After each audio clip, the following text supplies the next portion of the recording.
Labdien, dārgie skatītāji! Šodien mēs tiekamies Špakovska parkā, un šis ir raidierakstu sērijas turpinājums, raidieraksti ar nosaukumu Dievturi un dievturība tūplānā. Un mūsu šīs dienas tēma būs par Ziemassvētkiem šajā skaistajā vasarīgajā dienā. Un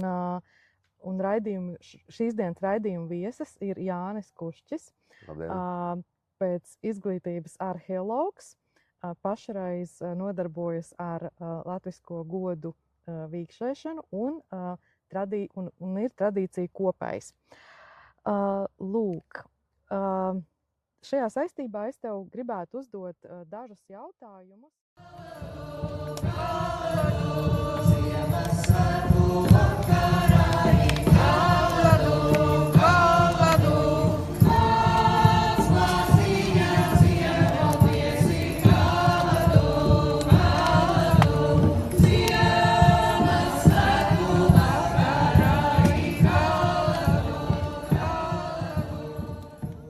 Labi, virzoties tālāk, kādas būtu tās tautas dziesmas, teicienus,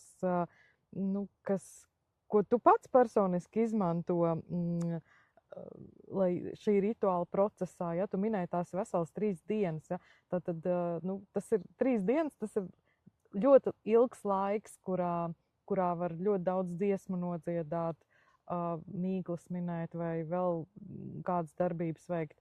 Ko tu ieteiktu mūsu skatītājiem? Tautas dziesmu, sakām vārdu, mīklu pūrs ir ārkārtīgi bagāts. Es domāju, ka tur katram pēc gaumes var izvēlēties jebko un daudz.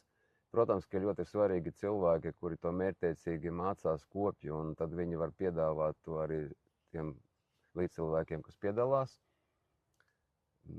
Es tā domāju. Pats personīgi es piedalos Masku festivālos, un patiesībā viņš ir, protams, ir pēc Ziemassvētkiem, tā kā mums februāri vairāk uz meteņu pusi tas ir, bet vilku laiks, viņš ir visu ziemu, tad, kad zemes māte ir vilkiem rīklis atsējusi, uz pavasara pusi viņa atkal sien ciet, un tas ir visi laiks, kurš mums jāpārvar. Tā pasaule tiek pārradīta, un mēs esam dalībnieki, kas tajā procesā piedalās.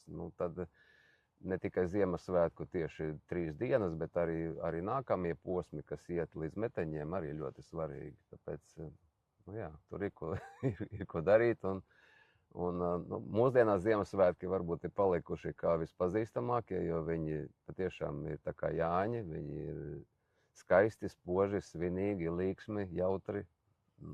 Tā. Jā, tu, protams, uzsvēri visur caurvijā šī tēma par kopību, par, teiksim, visas saimes vai pat ar kaimiņiem kopā būšanu un svinēšanu. Bet šobrīd ir tā, ka ir daudz cilvēki, kuri dzīvo vieni paši. Vai ir kaut kādas individuālās prakses? Vai tomēr jāmeklē ir tādi aktīvi kaimiņi, draugi, radi? Es ieteiktu, ja tāda iespēja ir, noteikti meklēt, jo cilvēks ir sociāla būtne. Lai kāds viņš nebūtu vientuļnieks vai sava ceļa gājējs, vienalga viņš ir kaut kādā veidā saistīts ar citiem.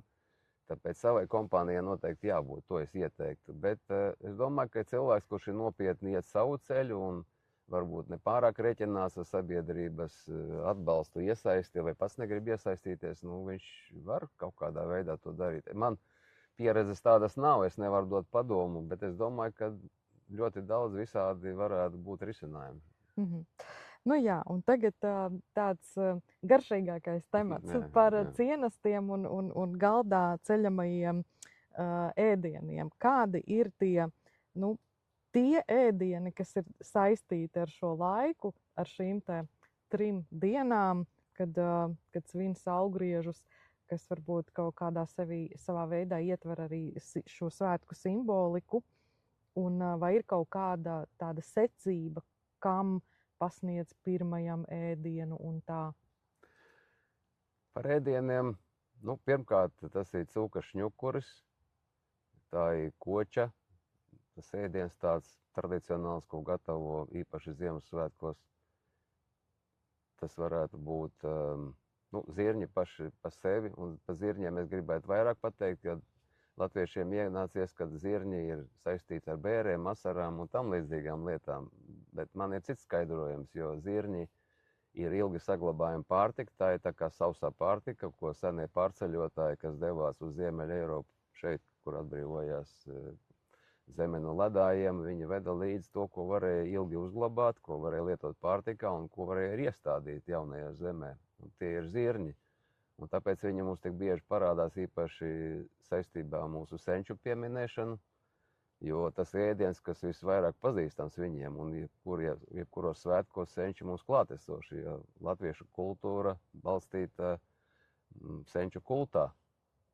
Un tāpēc viņiem ir goda vieta uz galda, nevis tāpēc, ka mēs ir tik pieticīgi un ēdam tikai zirņus, bet tāpēc, ka tas ir goda ēdiens.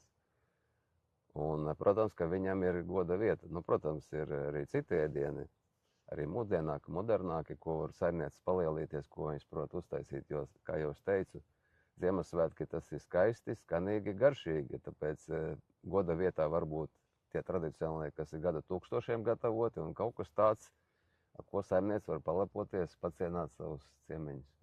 Vai ir kāda nozīme skaitlim, cik ēdieniem jābūt ir uz galda? Nu, skaits 9 ir visizplatītākais, bet es nedomāju, ka to viss aprobežojas ar vārdu 9. Latvieši parasti apzīmē kaut ko ļoti daudz. Nu, tas ir tā kā, lai būtu pietiekami, lai būtu daudzveidīgi, bet bez pārspīlējumiem, varbūt tā. Tā var. Nu jā, un ņemot vērā, protams, mūsdienu tendences un dažādus brīvi izvēlētos, cilvēku izvēlētos tā kā uztura veidus, piemēram, vegāni, tagad ir ļoti daudz šī kultūra izplatās, ir dažādi veģetārismu veidi. Tevis uzskaitītais šņukurs, protams, neietilpt šo cilvēku ēdienkartē. Kā ir ar ēdienkartes pielāgošanu šādiem te mūsdienīgiem? Nu, uz galda ir daudz ēdienu, kuri var baudīt arī nepieskaroties tam, kas tev nav pieņemams. Nu, es tā domāju. Speciāli nedomāju, ka latviskie svētki būtu speciāli jāpārvērš ar noteiktām ēdienkartēm. Nu, varbūt kaut kur tur ir, ja kur vienojās kopiena, ka viņam tas ir svarīgi un to darīt, nu, nekas tur slikts nav, ja tā izdara, bet man liekas, ka tradīcijā svarīgāk, lai būtu visi kopā un baudītu to, kas tiek uzskatīts par pamatu. Tā. Bet, ja cilvēkam tas negaršo vai kaut kā cita apsvēruma viņš dēļ, viņš var ēst arī citu, jo daudz citu ēdienu, ko var baudīt tāpatās. Nu jā, tas uzsvars ir uz kopā būšanu, un ēdiens faktiski ir sekundārs. Jā. Tur tas atkal ir tāds kā vienotāja elements, jā, skaidrs. Nu jā, garšīga tēma, varētu izvērst par koču, gribētos dzirdēt, ko tur īpaši vajag, bet varbūt mēs varētu ielikt kādu kočas recepti zem šī ieraksta. Varētu, jā, bet tad es neesmu tā kā ēdienu gatavošanas meistars, tad droši vien jārunā ar kārtīgu saimnieci, kur to varētu pateikt, kā to dara. Jā, atgriežoties atkal pie bluķa vilkšanas, bet tādā pilsētvidē, urbānā vidē, iedomāsimies situāciju, kas nav reta mūsdienās lielpilsētās un ne tikai daudz dzīvokļu namu pagalms. Kā tur realizēt bluķa vilkšanu? Ja ir tāds aktīvs pulciņš ar aktīviem, draudzīgiem kaimiņiem, un viņi izdomā tagad šādi te organizēt, kā ir ar atklātās uguns pieejamību un vispār iespējamību, kā to darīt šādā te pilsētu vidē, un kā ir ar drošības pasākumiem? Nu, no manas pieredzes var spriest, ka gan Latvijas pašvaldībās noteikumi atšķirās, bet es domāju, ja tas patiešām tāds līdzdomātāju un domu biedru kopums ir pietiekams, tad gan jau viņi atradīs arī risinājumu, kā to var atrisināt, jo saskaņot gan ar pašvaldību to ir iespējams un nav liekts, vismaz cik es zinu, privātu īpašumu pagalmos dedzināt ugunskura, malkas ugunskura, protams, ievērojot atbilstoši drošības noteikumus. Tāpēc es nedomāju, ka tas ir liels šķērslis, tas viss ir izcināms.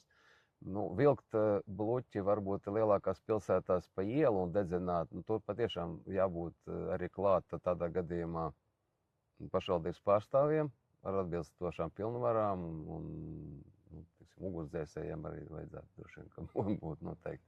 Piemēram, Rīgā no pieredzes mēs, kad vilkam buķi, dedzinām viņu Rīgas centrā, tad jā, tur viss tiek organizēts tādā veidā. Tātad tas ir iespējams. Jā. Ir vajadzīga tikai griba, vēlme un uzņēmība. Jā. Un saki lūdzu, kā ir ar bērnu un jauniešu iesaisti? Kādās darbībās vislabāk iesaistīt bērnus, kas viņus pēc pieredzes interesē? Kā tu esi novērojis? Bērniem vienmēr interesē, ko dara pieaugušie. Cits jautājums, cik viņi var būt iesaistīti, jo viņi redz pasauli mazliet savādāk nekā pieaugušie, un pieaugušiem, protams, jābūt atbildīgiem un uzmanīgiem attiecībā pret to, ko bērni redz, ko viņi piedzīvo, bet senāka lauku vidu, un patiesībā es atceros arī savu bērnību, lai gan neesmu laucienieks, esmu pilsētu vidē audzis, un man vienmēr interesē, ko dara pieaugušie. Un es vienmēr tā kā nemanāms esmu klāt. Un es klausos, vēroju un izdaru savus secinājumus. Un nekas traks tur nebija noticis. Attiecībā uz tām darbībām, kas saistīts ar rituālu, piemēram, masku vilkšanu, tradīcijā nav paredzēts, ka bērns velk masku un piedalās darbībās, kuras izdara maskotie cilvēki. Bet katrā ziņā viņš var vērot pa gabalu un tādā veidā piedalīties tajā. Tur nav nekas lieks, jo mēs iepazīstam pasauli tikai ar savu personīgo pieredzi, un varbūt, ka nemaz nevajag bērniem nerādīt kaut ko, vai, protams, ka pieaugušiem, kas tur piedalās, viņiem pašiem jāsaprot, kādi vērotāji ir no malas, ko viņi tur var saprast, tāpēc atbilstošs darbs, ja redz, ka bērns kaut ko netā sapratis, ir jāveic, acīm redzot. Jā, tad faktiski viņus varētu piesaistīt nama rotāšanā, šī te bluķa sagatavošana. Nama rotāšanā, rotaļās pagalmā, mēs ejam rotaļās, noteikti bērni piedalās, viss notiek, un tur ierobežojumi nav, bet, protams, ka jādomā par viņu spējām, un tā. Es nedomāju, ka ir pareizi skolās mēģināt bērniem likt vilkt maskas, jo tas ir bišķi nopietnāk tradīcijā nekā tikai karnevāls vai kaut kāda teātra izrādīšanās, tad tas tomēr ir savādāk. Jā. Saki lūdzu, kādi vēl būtu tādi nerakstītie likumi, kas būtu jāievēro šo svētku laikā? Piemēram, ja grib uzrunāt vai piesaistīt kaimiņus, kā pareizi, vai ir kaut kādas tādas formulas, uzrunu formulas vai kaut kādas uzvedības nerakstītās normas? Savējiem it kā viss ir skaidrs, kā drīkst uzvesties un kā nē, jo ir arī tāds latviešiem ne tikai Ziemassvētkos, arī citos, gan godos, gan citos svētkos ir apdziedāšanās, kur iet vaļā tādi teksti, par kuriem varbūt nezinoši vai neiesvētīts cilvēks tikai pabrīnītos, bet ja tie ir savējā un saprot, kas tur ir apakšā un kas ar to domās, tad es domāju, komunikācijai nekāda problēma nevajadzētu būt.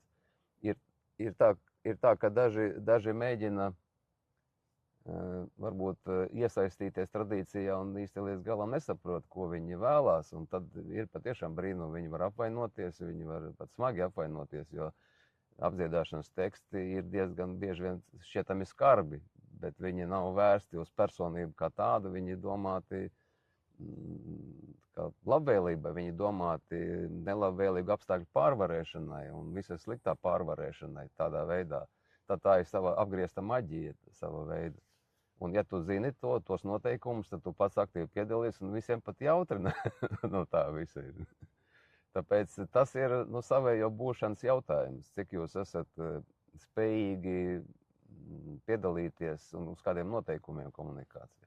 Jā, un no šī paša izriet attiecīgi, tad kā ir ar to ētiskumu šobrīd visi visur filmē, fotografē, kā ir ar šo, ja, piemēram, kāds grib nofilmēt to, kā ir ar šīs mazās kopienas katra cilvēka saskaņošana, tīpaši, ja tur dalībnieki ir bērni. Manā personīgā pieredzē, mūsu domu biedriem mums tā nav pieņemts, ka mēs kaut ko filmējam, mēs piedalāmies un mums nav laika kaut ko bildēt. Gadās, kad ir kaut kas tāds ļoti interesants un īpašs, bet tad tas ir tā kā gadījums, tikai tā kā nejaušībā kaut kur ir kādam kamera pieejama, vēl, tad mēs varbūt to var izdarīt, bet katrā ziņā mums ir svarīgāk izdzīvot to laiku bez kaut kādas tādas tā kā uzmanības novēršanas no tā. Bet ja kāds cilvēks no malas, kurš grib būt tajā starp viņu un viņam vajag kaut ko, nu tad tā ir profesionalitāte jau no operatora puses, jo profesionāls operators nekad neparādās, ka viņš tur ir kamēr. Mēs pat nepamanīsim, droši vien viņš tur ir. Nu, tad viņš mums netraucē un viss kārtībā. Nu jā, saki lūdzu, kāda būtu tava tāda vienkāršā recepte kādai jaunai ģimenei, kura tagad būtu izdomājis, ka gribētu šogad svinēt Ziemassvētkus tādā latviskā tradīcijā? Kādi būtu kaut kādi tādi vienkāršie daži soļi vai elementi, kas būtu jāizdara, lai to var realizēt? Nu, jāskatās līdzīgi raidījumi, kādu mēs gatavojam. Šodien tur to informāciju var iegūt. Šis tas jāpalasa. Ir grāmatas, kas ir veltītas latviešu svētkiem. Ir pietiekamā daudzumā, kur pasmelties informāciju. Protams, kad ja ir draugi, kuri folkloras kopā dievturiem darbojās, noteikti ar viņiem aprunāties. Nu, es domāju, tā ir pakāpeniski iesaistīšana. Ja patiešām ir interese, tad ceļu cilvēks atradīs. Tu minēji grāmatas, varbūt tu varētu kaut vienu, divus nosaukumus pieminēt, kur smelties zināšanas. Nu, Aītas Rancāns grāmatas ir ar viņas virsvadībā izdotas, veltītas svētkiem, tā skaitā lieldienām, Ziemassvētkiem. Vēl tur vesela sērija ir izdota. Patiesībā tās ir svaigākās, jaunākās un patiesībā uz šo brīdi pat vērtīgākās, ko var pasmelties to informāciju.